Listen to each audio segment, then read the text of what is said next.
Elizabeth Edwards was born in Edinburgh, Scotland, and worked as a dinner lady at St. Paul's Primary School, which was less than a mile from her home. Elizabeth was well known in the neighborhood because she worked at the primary school and was a very active member of the local church, where she taught drama and choir classes, and also volunteered at a local charity shop. Elizabeth had 3 children, Mary, Kim, and Katie. Mary was older than her siblings and had moved out of the family home when Kim and Katie were young. Growing up, sisters Kim and Katie Edwards never had a picture-perfect family life. Their father, Peter Edwards, was an abusive man and a drug addict. Sister Katie.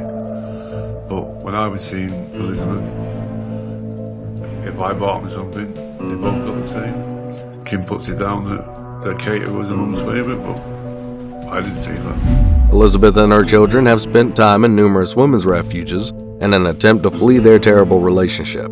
Once free, Elizabeth was left to raise them alone. Early on, the relationship between Kim and her mother was difficult.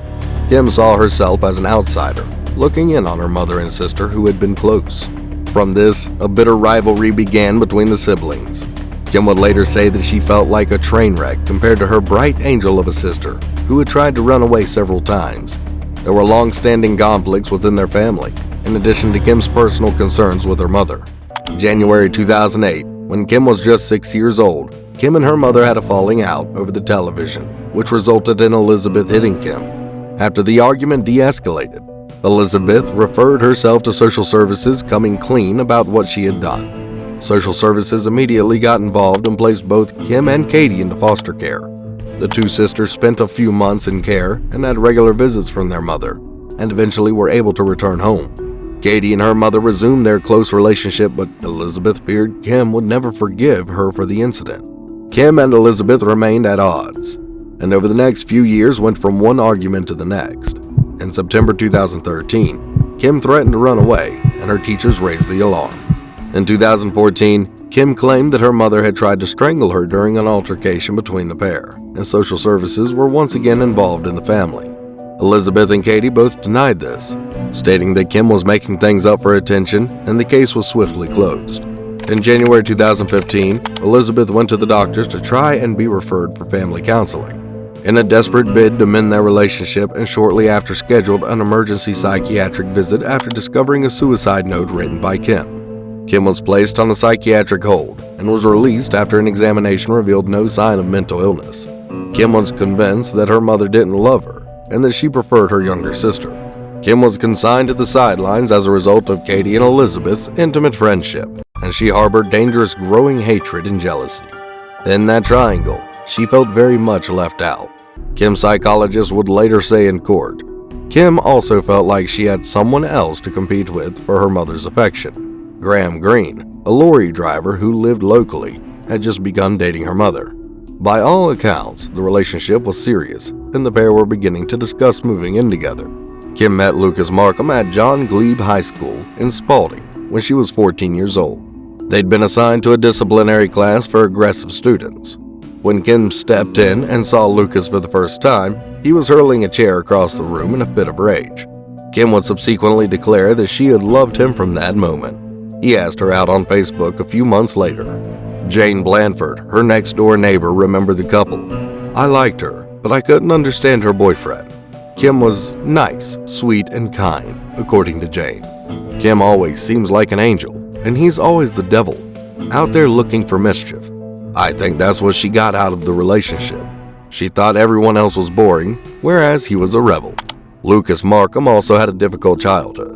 His parents' relationship was violent and abusive, resulting in their divorce and inability to care for Lucas and his brothers.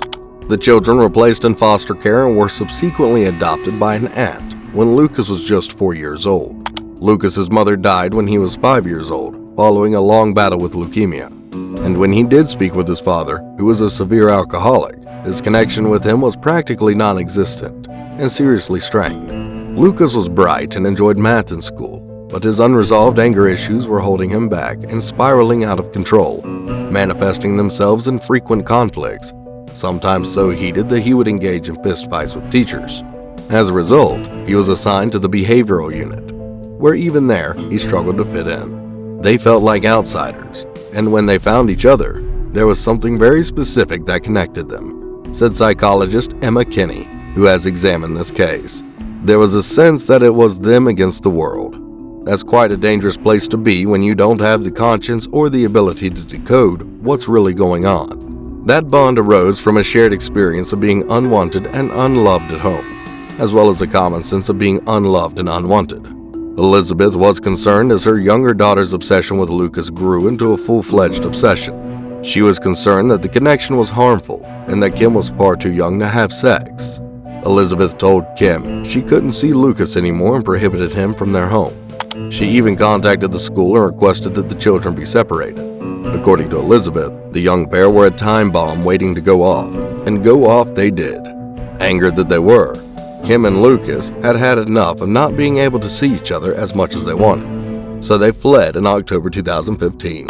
They carried a tent, a backpack filled with clothes, and some food with them when they left school on their bikes. Elizabeth was described as frantic.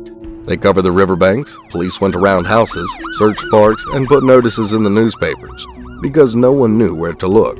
It took 6 days to track them down, tent camping in a nearby town's forest, north of Lincolnshire.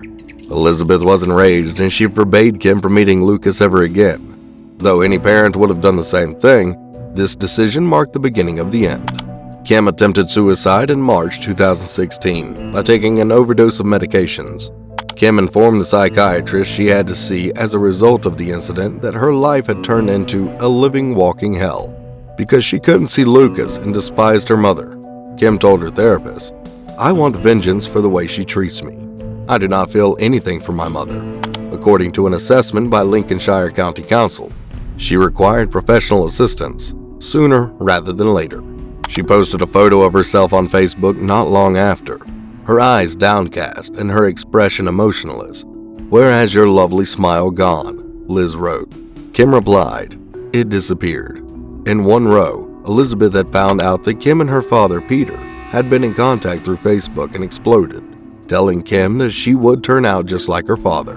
Kim fled to Lucas's house, where they barricaded themselves in his room. In order to separate them, Lucas's family had to rugby tackle and restrain him. Afterwards, he found that they had cleared his bedroom out. When Kim returned home, she saw that her mother had bagged up her possessions from her bedroom, giving some to Katie.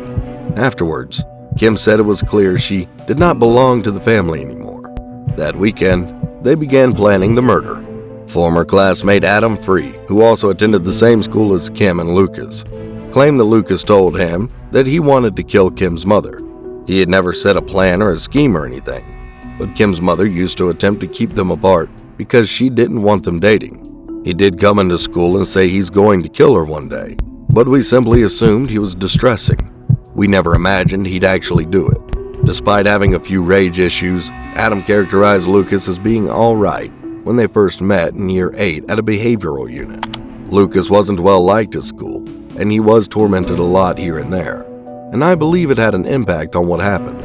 He stated, "I don't know Kim very well, and while she wasn't an outcast, she did have a close circle of friends who were always together." Adam didn't believe it when the news of the murders initially came, but when it was confirmed at their school, he said he was more annoyed than horrified at Lucas. "I heard kids talking about it at school, and I didn't believe it because I assumed they were just joking," he continued. "When I realized it was true, I was more pissed off at him than astonished. When individuals do things like that, it makes me feel like they've given up on life. But I don't believe either of them wanted to do it. I believe they were at a crossroads and didn't know what else to do. They had a lot of people in their lives who didn't want them to be together, and they both loved each other a lot, so they came up with a plan and agreed on it." Kim and Lucas met every night to go over their plan, walking along the Coronation Channel and sitting in McDonald's, where staff served Happy Meals as they discussed how they would kill Elizabeth, Katie, and then themselves. At midnight on Monday, April 11, 2016, 14-year-old Lucas Markham had set out for Kim Edwards' house on Dawson Avenue. In his backpack, he had a black t-shirt and 6 kitchen knives. When he arrived at the back of Kim's home, he clambered onto the roof of a shed, and he knocked 3 times on her bedroom window. He waited, but before long, he realized that Kim, who was also 14, was fast asleep. Lucas walked back home alone. The following night, he returned. Again, he knocked on the glass. Again, she didn't hear him. On Wednesday, April 13th, Elizabeth began her day as usual. She went to St. Paul's School, where she worked as a dinner lady. Before coming home to her girls, sometime before midnight, she and Katie went to bed. Lucas walked 30 minutes from his house to Kim's in April 2016, carrying a bag of kitchen knives he'd stolen from his aunt's house. He knocked 3 times on Kim's window, a planned indicator that he was there and ready. Kim opened the bathroom window and let Lucas. Once inside, Lucas asked Kim, "Are you sure you want to do this?" "I said yes," Kim later explained. "But I said I didn't want to kill my sister." As a result, Lucas agreed to do it instead. He went inside Elizabeth's room with one of the largest knives. Kim stood there and watched as Lucas crept into her mother's room, knelt astride her, pinned her face down with a pillow, and stabbed her to death over the course of 10 minutes. She mistakenly clasped her dying mother's hand, thinking it was Lucas's, before rocking back and forth on the floor and muttering to herself, "It'll be over soon." She later told investigators that she heard Elizabeth gurgling and saw her legs kicking out with blood all over the bed, wall, and floor. Lucas then crept into Katie's room and suffocated her with her pillow while stabbing her in the neck twice. "I didn't want to be there because I despise my mother, but I didn't mind my sister, so I didn't want to be in the room," Kim said. Before Lucas reappeared with blood on his face, jumper, hands, and neck, she heard her sister shouting, "Get off," in a croaky voice from the bedroom. Kim then ran a bath for the two of them, as they had planned, because she doesn't like the smell of blood, and they showered for 20 minutes together. She then changed her minion's pajamas, draped a blanket over Katie, and dragged Kim's mattress downstairs. Lucas told investigators, Kim believed that killing her sister was a good thing to do, since it saved her from having to deal with the heartbreak and just all the emotions and stuff of losing her mother. "I thought it would have been better for my sister to die as well," Kim told authorities. "I wasn't killing my sister out of rage, and I miss her, but I was looking forward to killing my mother." They planned to kill themselves the next day at 2 p.m. Kim wrote the following note, "I want Lucas and my ashes scattered at our special place. From Lucas and Kim. We don't give a fuck anymore." When the scheduled time came, however, they changed their minds. Instead, the pair had sex and then ate ice cream while watching the Twilight series movies, earning them the moniker Twilight Killers and sensational headlines. Lucas's aunt reported him missing to the police after he missed 2 days of school and was not at home. She first directed them to Kim's residence. He was with her no matter where she was. Elizabeth's partner, Graham, had also alerted authorities when he failed to hear from Elizabeth while he was on the road. When the police arrived at Kim's home, they had to force their way inside since the kids refused to let them in. When the cops burst down the door, they discovered the young couple laying in bed together, in a scene the police described as the pair playing a bizarre game of house. "What happened?" they inquired of Lucas. "Why don't you go take a look?" he said calmly. The scent was overpowering, and there was blood everywhere when police discovered the days-old dead in their beds. Both teenagers were devoid of guilt during their police interviews, displaying little emotion over what they'd done.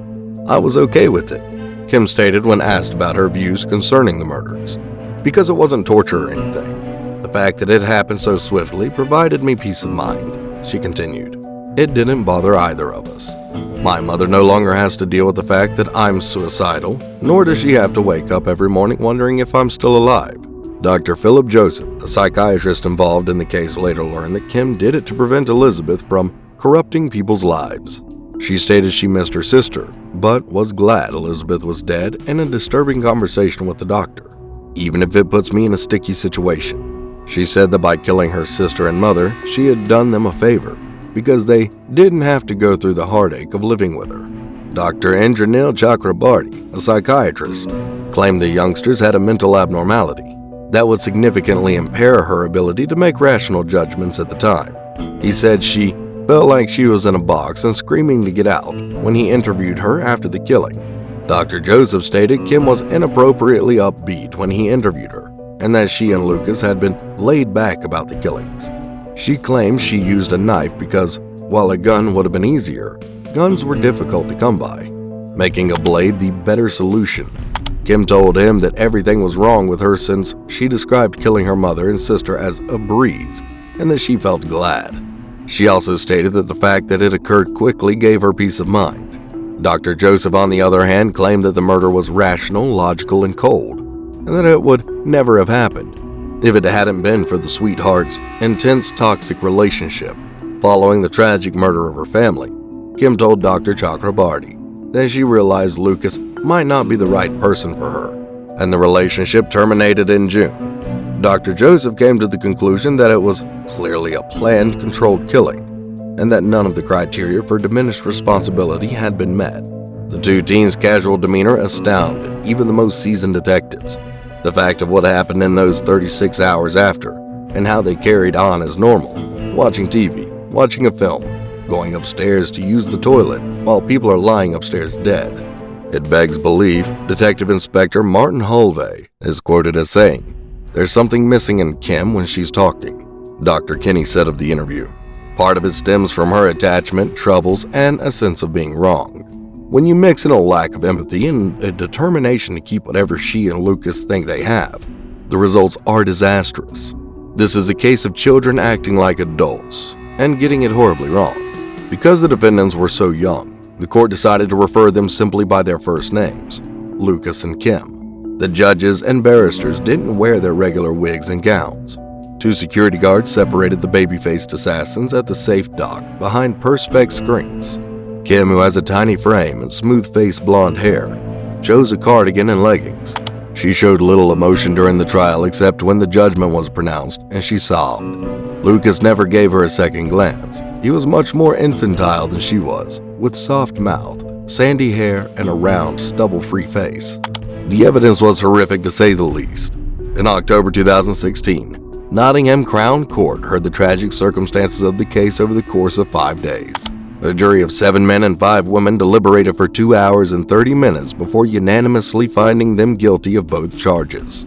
Prosecutor Peter Joyce, QC, claimed in his closing statement that brutality and contempt oozes from every pore of this girl, and that she treated her alleged victims like a hamster or a goldfish. He said to the jurors, "You know her from her police interview just how determined just 2 children were to take 2 lives. You know just how callous they were, just how cold they were. You know how they planned it, and you know in awful detail how they carried it out."